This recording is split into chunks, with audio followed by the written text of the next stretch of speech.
കോഴിക്കോട് രാമനാട്ടുകരയിൽ പെൺകുട്ടിയെ തട്ടിക്കൊണ്ടുപോയി പീഡിപ്പിച്ചത് മദ്യം നൽകിയതിന് ശേഷമെന്ന മൊഴി. 17-കാരി ആൺസുഹൃത്ത് ക്രൂരമായി മർദ്ദിച്ചു. ഒരാളെ പോലീസ് കസ്റ്റഡിയിലെടുത്തു.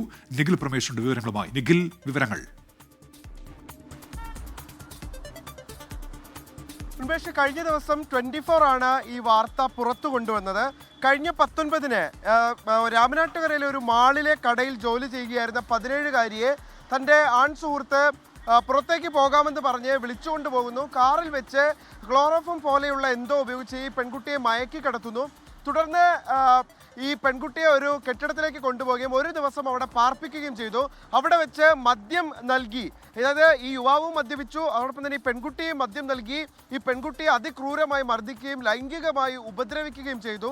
ഇതിനുശേഷം തൊട്ടടുത്ത ദിവസം ഈ പെൺകുട്ടിയുടെ വീടിനോട് ചേർന്ന പ്രദേശത്ത് ഇറക്കി വിടുകയായിരുന്നു. ഈ സംഭവവുമായി ബന്ധപ്പെട്ട് വളരെ പ്രധാനപ്പെട്ട ഒരു മൊഴി ഇപ്പോൾ പുറത്തു വരുന്നത് മദ്യം നൽകിയാണ് ഈ പെൺകുട്ടിയെ ലൈംഗികമായി ഉപയോഗിച്ചത് എന്നുള്ള വിവരങ്ങളാണ് പുറത്തു വരുന്നത്.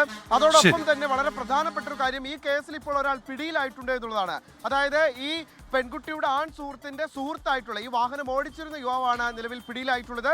ഈ കേസിലെ മുഖ്യ പ്രതിയായിട്ടുള്ള ഈ പെൺകുട്ടിയുടെ ആൺ സുഹൃത്തിന് വേണ്ടിയിട്ടുള്ള അന്വേഷണം ഫറോക്ക് പോലീസ് ഊർജിതമാക്കിയിട്ടുമുണ്ട്. നിഖിൽ പ്രമേഷാണ് വിവരങ്ങൾ നൽകിയത്.